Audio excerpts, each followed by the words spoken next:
Serious real estate agents of Reddit, what is the creepiest, strangest, or most unnerving experience you've had with a property or a client? Please remember to like, share, and subscribe.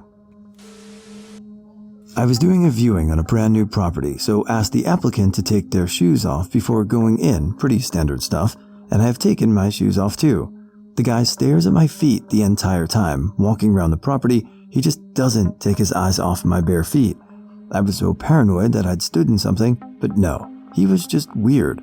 What makes it worse, he had a second viewing, but brought his wife. He did the exact same thing. His wife caught him staring at my feet and hit him while I stood there awkwardly pretending not to notice. The entire situation was pretty weird, really. Tarantino?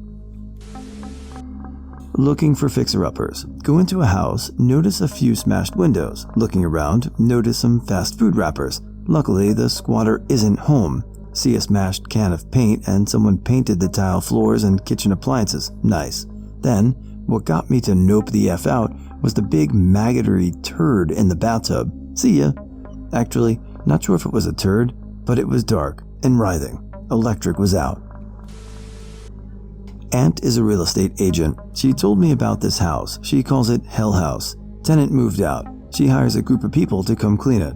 5 minutes after they get there, my aunt gets a phone call. Nope, absolutely not. They won't do it. Find someone else. Thinking it can't be as bad as they are making it out to be, she heads over. It's worse. This house was a 4-bedroom with an in-law suite and 2 separate basements, 3 bathrooms. Upon entering the kitchen and turning on the light, water began pouring from the light fixture in the ceiling, gallons and gallons. They decide to go and see if water has been left on upstairs somewhere. A side note, the water just gets transferred back to the owner when a tenant moves out, so it's never off. Sure enough, the bathtub and sink were both on, and the floor has been underwater for so long, it's spongy to the touch. She calls my uncle to have him shut off the main valve. She goes outside, around the kitchen waterfall, dials up the phone, and hears an enormous crash. Opening the kitchen door is now impossible. She went in the front and walked through to the kitchen. You guessed it. The floor completely gave out, and the tub was now blocking the back door. Water was pouring down the basement steps and through the dining room, up to her ankles in some places. She ended up having hazmat come and clean up, and the house was condemned. When the floor came down, asbestos was absolutely everywhere. She took a huge loss, a bummer, because I saw that house. Never. She rented it to those idiots, and it was absolutely beautiful. I worked for a guy as a general contractor for a little bit. There was a house in a nice neighborhood they got hired to fix before it was listed. The basement had 5 locks on the door, and the basement was trashed. There was a bit of blood on the door. All the drywall had been kicked in, wires ripped out, chest freezer unplugged and tipped over with all its foul goodies spilled about, drawings all over the walls. The carpet was torn up, which made cleaning up the chest freezer a lot easier. Toilet was clogged with trash and overflushing, causing water damage, etc. The owners had a morbidly obese, druggy daughter who lived down there and apparently beat the mother once, so they put locks in case she had another episode. Well, over the course of a few weeks of her being home, she caused all that damage, most on her last night before they had the police get her. She basically wandered around her apartment kicking it up while doing drugs and eating. She shat on the floor next to her bed for days. Owners cleaned it up with, I'm assuming, a snow shovel. On the last night, she kicked shit up and trashed the place. This results in the father going down to yell at her, where she grabbed a knife and chased him, her being over 350 pounds of fat and bone, but he got up the stairs and locked the door before she could get to him. She then tried stabbing the door. I don't want to be the one to inform you of this type of injury if you don't know about it, but there is a reason hilted knives are used for stabbing and kitchen knives are for slicing. If you stab hard with a non-hilted knife, your hand slides down the handle, and your fingers then get sliced on the blade. I saw this injury when I volunteered at a hospital, and I'm still squeamish around large knives. This is why there was blood on the door. Eventually, the police came, took her to a hospital, and eventually to jail for possession and assault. We had to clean up that mess. She did a huge number on that place. This happened to the realtor who was showing a neighbor's home. About a week after Independence Day, a couple of neighborhood boys detonated leftover firecrackers. They didn't want to be seen, so they hid in dried grasses about 50 yards from the development. Dried grasses. What could possibly go wrong? Our development had been built in the 70s, at a time when cedar shake roofs were fashionable. Those roofs looked charming. Trouble is, they were also incredibly flammable. This is California. That roofing material got outlawed in new developments, but our neighborhood was grandfathered in. Eventually, most homeowners replaced that roof with safer materials, but hardly anyone in our neighborhood had bothered because there hadn't been a significant fire. The house 2 doors down from us, ours, was on the market. The realtor was showing it to a prospective buyer when the firecrackers detonated, followed by a smoky odor, followed by a collective "oh shit." Everyone on the block grabbed a garden hose immediately. Most sprayed water on the roof, then ran down to put out the blaze. It was quite effective. The brush fire was out before the fire department arrived. That house, which was up for sale though, was one of the few 2-story homes, so the garden hose couldn't spray the roof. So when the realtor finished his part, putting out the blaze, he breathed a sigh of relief and turned around to discover the roof was on fire. The entire second floor was gutted before the fire department got it under control. Fortunately, the neighbors had good insurance, but I feel sorry for the realtor. Mostly unnerving because it's sad to see such a thing, and it can happen to anyone. I was a realtor for a couple years. During my time, I worked in an office that was attached to an apartment building. We had the listing for almost all the apartments, obviously, save for the few that the owners kept for personal use. It was in a resort town, and the norm for summer rentals is 1 week. An older man I had never met before walked into the office on a Sunday. Sundays were the slowest day, so we rotated turns working alone. He doesn't sit down at my desk, just stands, which immediately made me nervous because he was so tall. He begins talking to me about his daughter, inquiring where she is. I tell him I don't know, but he says he wants to speak to an investigator about the disappearance of his daughter. I share my sympathy, but feel that something is definitely off. He then begins speaking to me like I was an investigator, telling me about her, saying he wants me to contact the FBI. He kept repeating himself and starting his story over, sometimes adding to it, but ultimately I was dealing with either dementia, schizophrenia, or some other form of mental deterioration. A woman who was clearly his daughter came in after him and very carefully but obviously nervously for fear of inciting a full-blown outburst, tried to coax him away from me.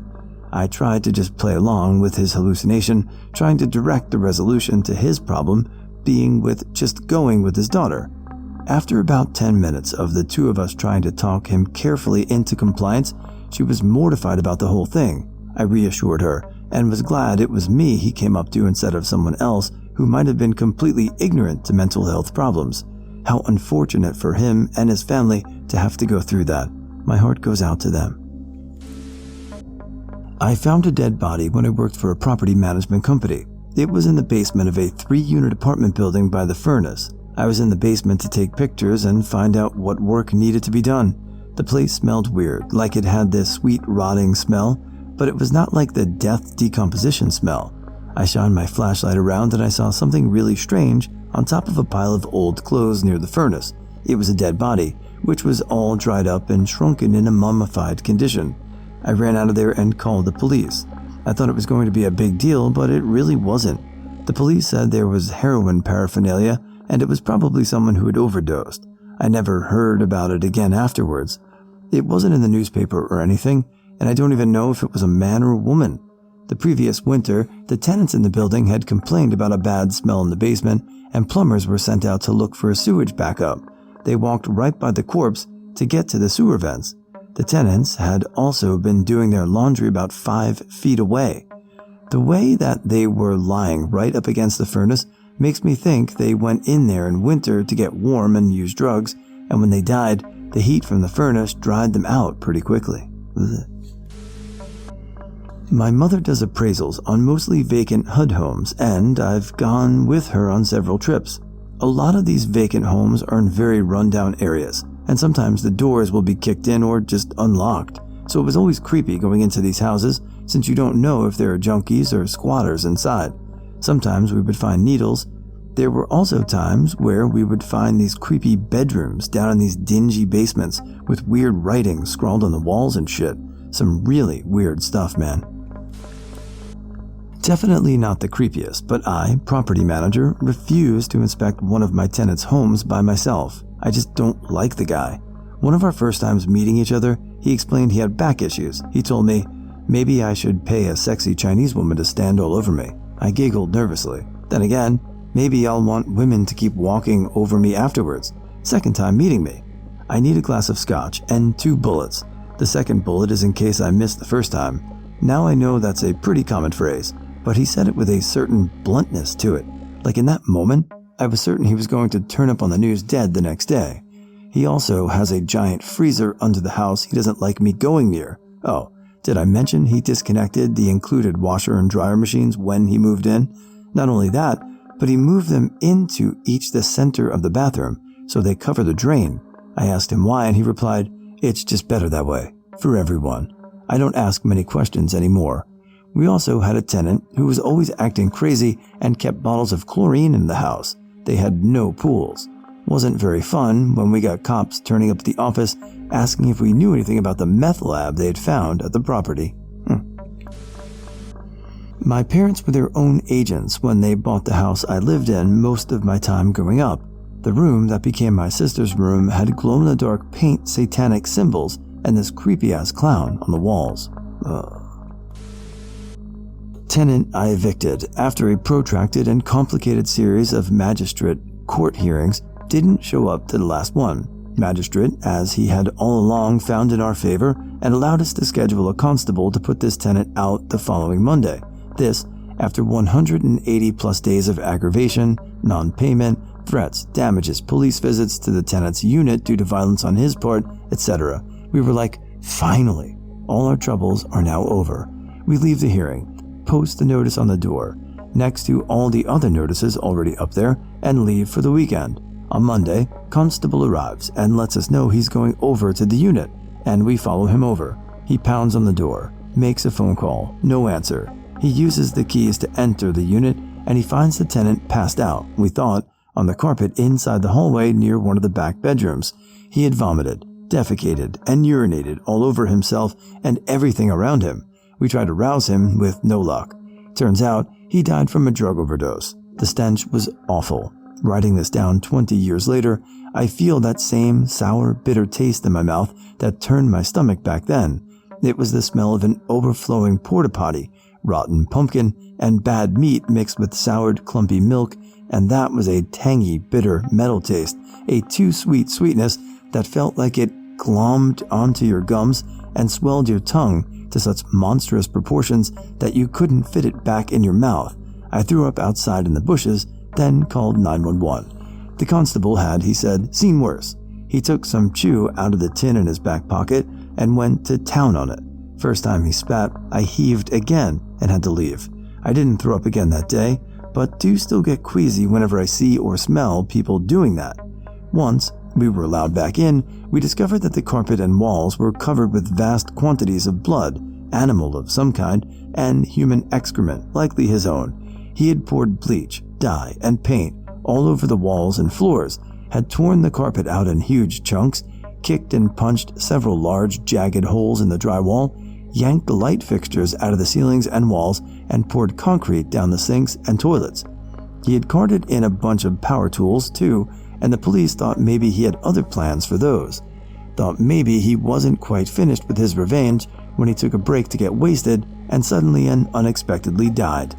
We had to use a special biohazard cleaning service to get that unit cleaned up, and had to go back to court to get his family, former roommates, and the current co-signers on the lease to pay for some of the damage.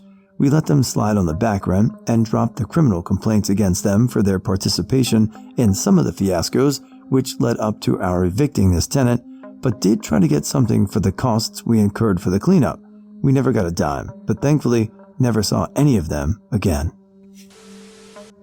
A family kept their mentally disabled nephew, who they had custody of, locked in a closet. He eventually died, and doctors found chicken bones lodged in his throat. He was about 60 pounds, adult, and had open sores and wounds all over his body. Yes, they're in prison for a long time.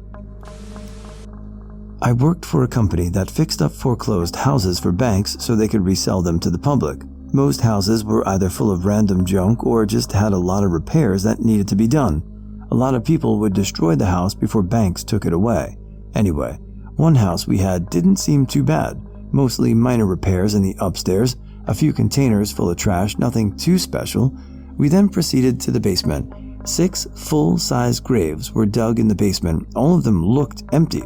We decided to get the cops involved. Unfortunately, I wasn't around to find out the outcome. Viewing a giant vacant building with 4+ floors on a torrential downpour of a day, holes throughout the ceiling, water pouring through the place. There were giant holes throughout the floors and feral cats that'd jump out when you'd stumble into the area. Squatters had been in and out at times. There were random dolls, toys, trash, and the like. The petrified cat on the top floor really set it off though. We didn't make an offer. I work at an estate agent's in the UK, although not in the sales or lettings department. One day, a man stood outside the front door beckoning our staff over but not entering the building. When someone opened the door, he explained that he was radioactive and that if he touched the door handle, then we would more than likely contract cancer from using the handle in the future. He then sat with our staff to book a viewing of a property to let, making several off jokes about being alone with our all-female lettings personnel. Lastly, he gave his name as Mr. Herring. For info, Mr. Kipper was the name given when Susie Lamfug was abducted during a viewing of a property. Further, our office is within 10 miles of where she is suspected to have been buried. Obviously, none of the staff in our lettings or sales department wanted to show this man around any properties, but we felt we had to. I volunteered as the largest person in the office, but we agreed that I would send text messages to my colleagues every 10 minutes so they knew I was okay. He turned out to be a very nice, socially awkward man with a mental issue that he was fully aware put others on edge, and an unfortunate name that he was not aware rang alarm bells. This is from my dad. He was showing around a house to some people who were going to fix up the house some and eventually put it on the market later. Well, he's going through it and everything seems alright when he gets into the living room and stops. He looks all around from his spot that he is standing in. The guys that came in with him just stare at him and scratch their heads. He looks at one of them and says, "You need to look into this room. Something doesn't feel right." So, renovating starts in that room, and when they pull up the carpet, they could smell something awful. They then pull off the floorboards to find the remains of one of the previous owners underneath the floorboards in the living room, right where my dad was standing. The previous homeowner had been missing for years. This is where I'm currently at. This property has 3 houses, the front house, which is an actual home, and the back house, which is a duplex apartment. The tenants in the front house were a mother and son. The mother ended up passing, and the son lost it. He started growing pot in the basement and flooded the whole thing to where it grew mold. He was regularly injecting drugs and leaving the needles in the yard of the back house. He got evicted when he stopped paying rent, which that process took about 3 months. The landlord slapped a new coat of paint on everything and rented it out. It was a bit crazy.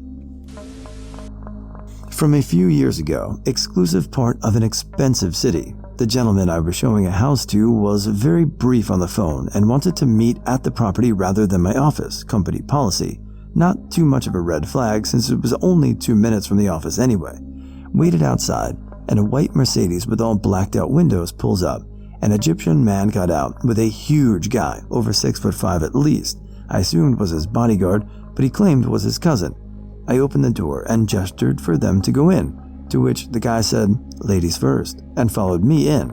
He then proceeded to ask me if I knew where the phrase "ladies first" came from. I laughed and said no and asked where. He said something along the lines of it because during battle, men used to use women as shields, so they would be killed first. He didn't laugh. They liked the house, but wanted to see another. I gave them the address and said I would meet them there, would walk back down the road to collect my car, and they were very pushy, trying to get me to go in their car. I politely declined and took a colleague with me in my car to show them the next place. Creepy. My wife was a realtor. The creepiest experience was showing a house where the owner was a hunter. The house was filled with taxidermied animals, every room. The creepiest was a taxidermied chimpanzee standing. I don't recall whether she said that house sold or not. Her very first listing, the electricity had been turned off. When she went into the basement, a squatter had taken up residence there. When asked what this person was doing in someone else's empty house, he said he had to be there because he was on house arrest.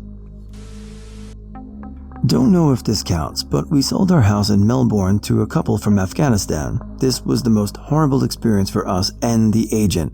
He begged me to leave behind our $3,000 bedroom suite, fridge, washing machine, and pretty much everything we had in the house. His excuse, I have 4 kids and my wife doesn't work. I felt I had for him and said that I would leave him my old washing machine, vacuum cleaner, dining table, etc. to help him get started. He would come after hours and beg for all the stuff. I told the agent to tell him never to contact me directly. One day before settlement, we had a professional cleaner come in and clean the house. This was a Chinese lady who spoke little English. The guy turned up, didn't take his dirty shoes off, and started yelling at the lady for being in his house. I wasn't there, as it was going to take her a couple of hours to clean the house. She called me crying with a shaky voice that someone is in the house and threatening her. I got there as quickly as I could and called the real estate agent on the way. I was furious by the time I got there and told the guy to get the fuck out, or I'm going to call the police. I never swear in public, but that day I just laid into him. He ran out of the house, and I told the cleaning lady to leave the rest and paid her for what she had done.